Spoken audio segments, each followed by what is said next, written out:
Mahirap man ang daan, tuloy pa rin ang laban para sa pambansang ibon ng Pilipinas. Nakita nyo? Puti-puti. Oh, di ba? Klaro siya. Very steep yung terrain. Napakahirap. Pero mo ginagawa niya on a daily basis. And wala silang hinto. Continuous yan hanggang sa nandito siya si Takwe.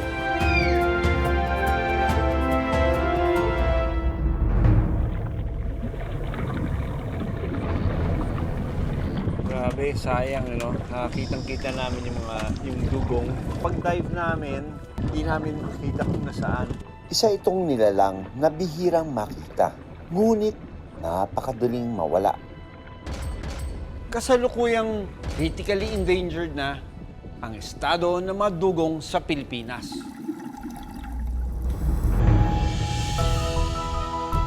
Sa kagubatan ng Leyte, isang misyon ang aming ikinasa para hanapin ang isang agila. Siya, si Lakpue, na 10 buwan nang minomonitor ng grupo ng Philippine Eagle Foundation, Forest Guards at tribong Mamanwa. Tinitiyak kasi ng grupo na ligtas at naaangkop na siya sa buhay sa wild. Dati kasi siyang nanatili sa pangangalaga ng tao. Mahirap man ang daan, tuloy pa rin ang laban para sa pambansang ibon ng Pilipinas. Bandang dito talaga, sir. Ito yung sentro.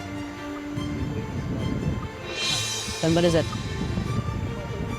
Ayun nga. Pero ang lalaking Philippine Eagle wala sa himpapawid o sa kanyang pugad, kundi nasa lupa.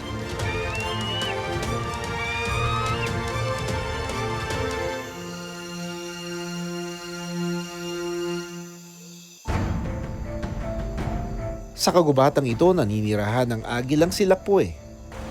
Sa lawak ng kanyang nasasakupan, kailangan namin gumamit ng radio transmitter para matunto ng agila.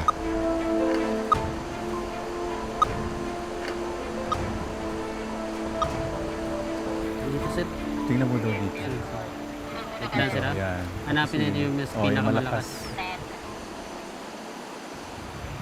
Ayun, sir. Dito banda. Dito talaga, sir. Ito yung sentro. Ayun ba, may gumagalaw. Ayun, may gumagalaw doon. Ayun nga. Ayun, kita mo. Nakita nyo? Puti-puti. Oh, di ba? Klaro siya. Kitang-kita mo yung puti na breast. Nang makita ito, agad nag-set up ang field technician na si Christian ng spotting scope para maobserbahan si Lakpue. Pero, sir. Oh, yan oh. Klarong-klaro oh. Ayan siya. Chill lang sa puno. Si Lakpue ay mayroong nakakabit na radio transmitter na mala backpack GPS sa likod nito. Kapag natutok sa direksyon ng agila ang antena, tutunog yan. Dahil dito, mas napapadaling masubaybayan ang kanyang kaligtasan at galaw matapos siyang pakawalan sa kagubatan. Halos araw-araw nila minomonitor si Lakpue para mabantayan at ma-record ang bawat gawi ng isang agila sa kanyang bagong tirahan. Si Lakpue may sinisipat. Agad itong bumaba sa lupa.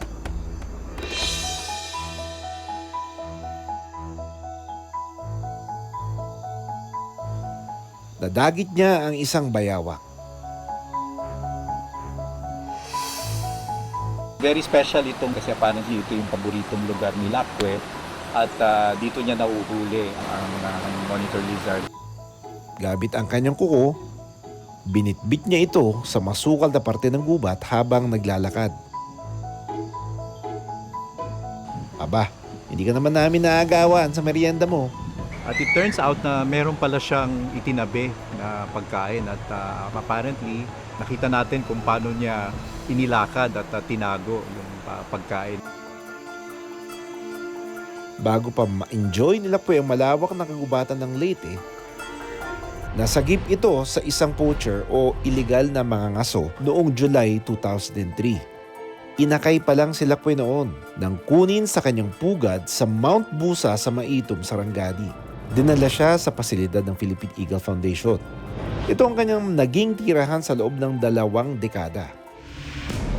Sa probinsya ng Leyte, locally instinct o naubos na ang populasyon ng Philippine Eagle matapos manalasa ang bagyong Yolanda noong 2013. Noong 2024, sinubukan ng Philippine Eagle Foundation na magpakawala ng 2 Philippine Eagle sa Leyte. Paraan nila ito para muling buhayin ang kanilang populasyon dito sa probinsya. Nakasama rin nila sa proyektong ito si Doc Nielsen.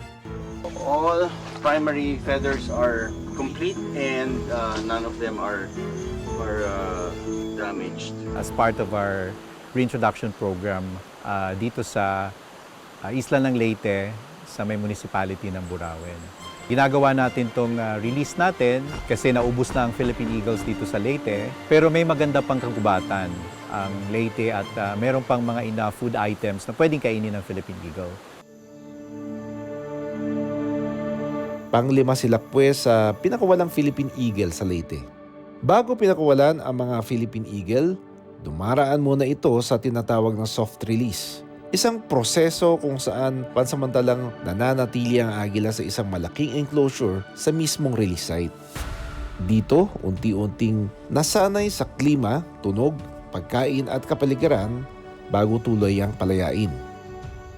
So siya ay nakulong ng almost 5 months sa 5 Philippine Eagles na nirelease natin dito sa Leyte. Siya ang matagal na kinulong. Pero dahil dito, we think na nakatulong ito sa success ng release niya.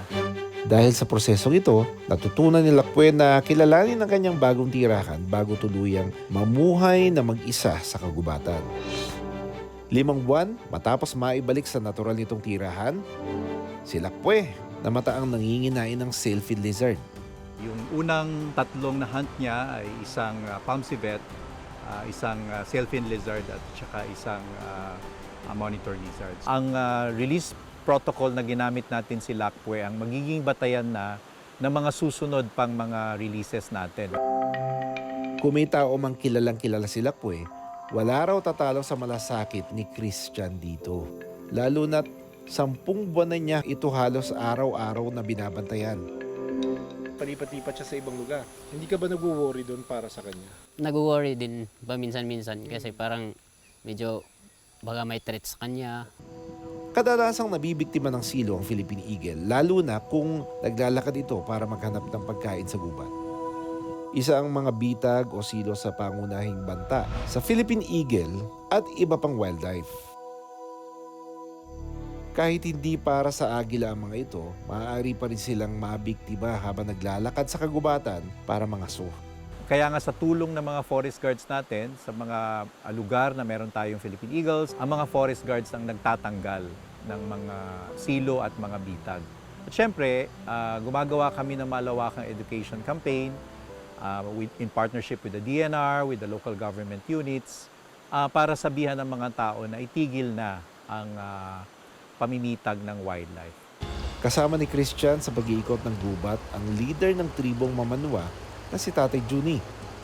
So sila Tatay Juni, miyembro sila ng tribong Mamanwa dito sa Leyte. No? Nag-adjust sila sa bagong technology para maipagpatuloy nila yung pagmamonitor natin dito sa ating national bird kay Lacpue dito sa Leyte. Ansiyahan sir, training kami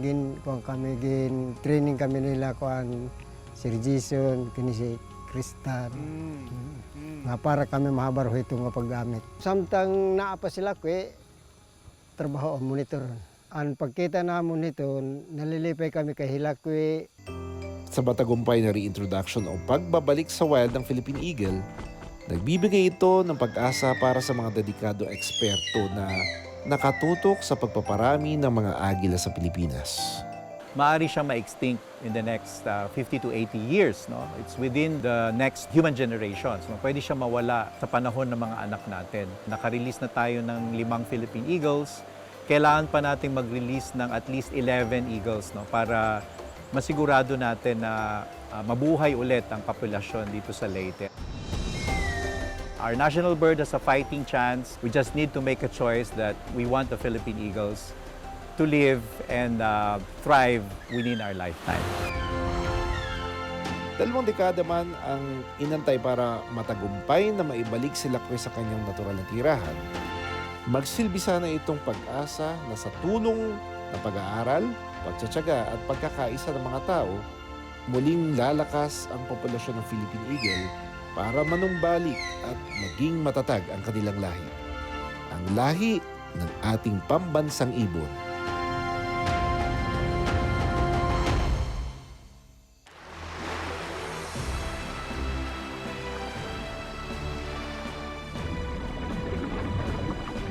Sa mundo na mabuhay ilang, marami sa kanila ang payapa at malayang namumuhay.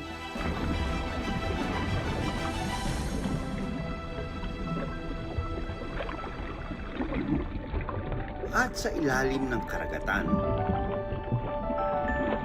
may isang hayop na matagal nang pinoprotektahan ng bansa.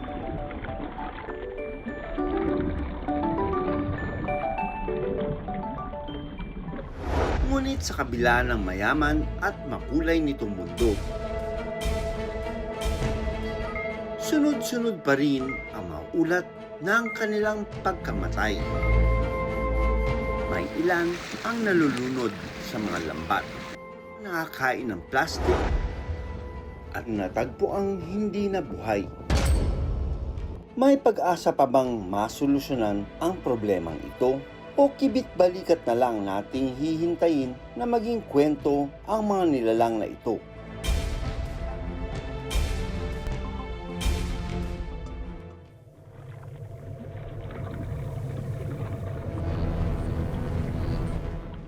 Isa itong nilalang na bihirang makita.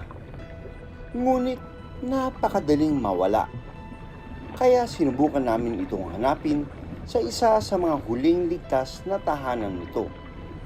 At alamin bakit patuloy pa rin nalulunod ang dugong.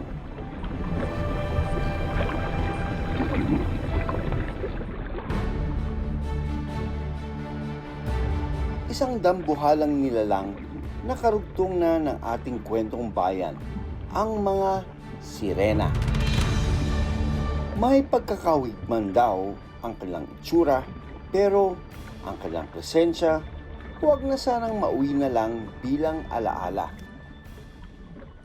Yung sinabi sa akin na magdo-document kami ng dugong dyan sa Davao area, my expectations about seeing them is kind of low.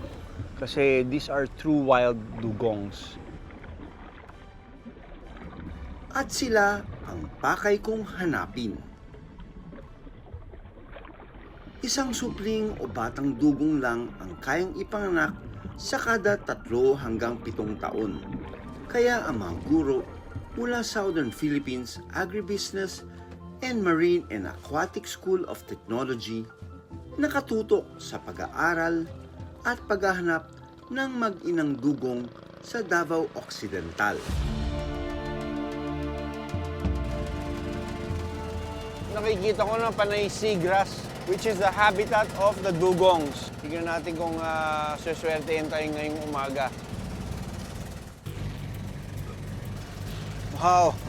Na-spot na nila. Dito tayo mag-a-anchor.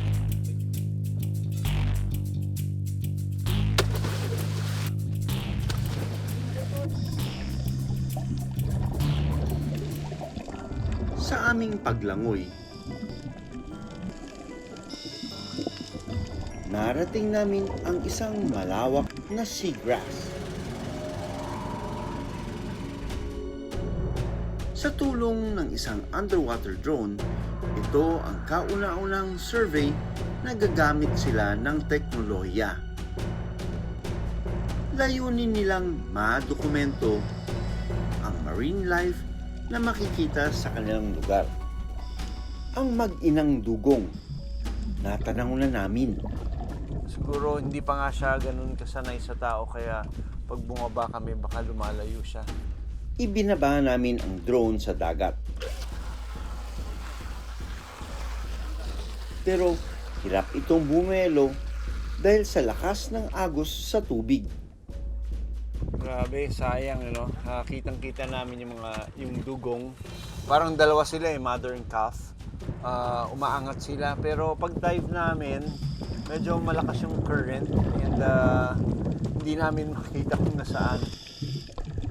Hindi raw bababa sa 12 dugong ang kanilang naitala sa Malita, Davao Occidental mula 2008 to 2018. My research dealt on the population estimate and feeding browns for dugong. I actually documented yung sightings.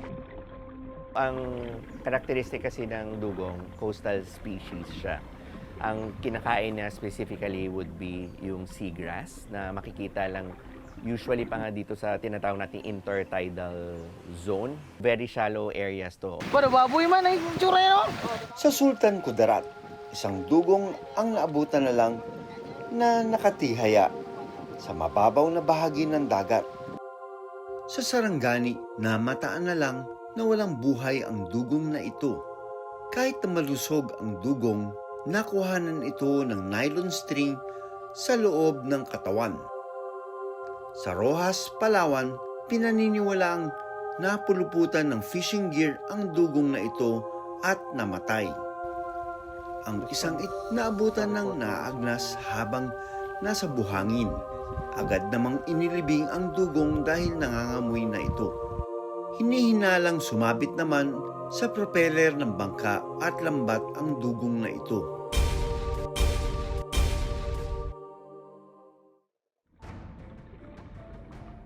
Ang mga dugong may baga o lungs gaya ng sa tao. Being mammals, kailangan huminga kasi ng hangin yung dugong.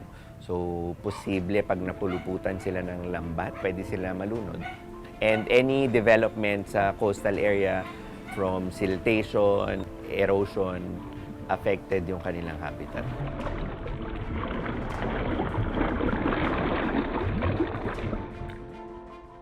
Usually, itong area nito is forage route lang niya. Kaya dumadaan lang siya. Mostly, yung check namin with the spamas is mostly yung cellophane sa tiyan niya. Mean to say, one threat for the dugong is pollution, yung garbage. Ang pagiging mailap ng mga dugong sa Davao, tila hindi naman ako binigo sa pagpunta namin sa Palawan. Now we're here in Palawan, I took this opportunity para makapagdugong watch. Sa lugar na ito, katulong ang buong komunidad ng Kalawit sa pangangalaga at proteksyon ng mga dugong. May mga bantay dugong din silang tinalaga para sa pagdating ng mga bisita. Ang dugong na si Pingas, kilala dahil sa pingas sa kanyang buntot. Ayon sa mga bantay dugong, posibleng sumabit ang buntot nito sa LSC ng bangka kaya nagkaroon ng pingas.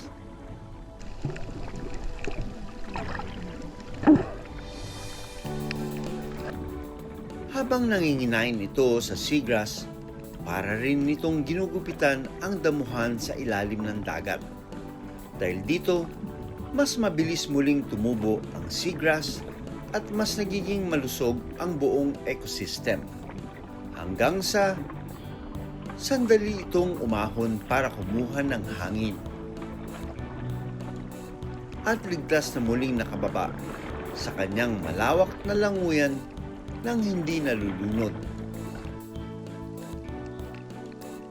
Bukod kay Pingas, sikat din sa lugar nito si Abad.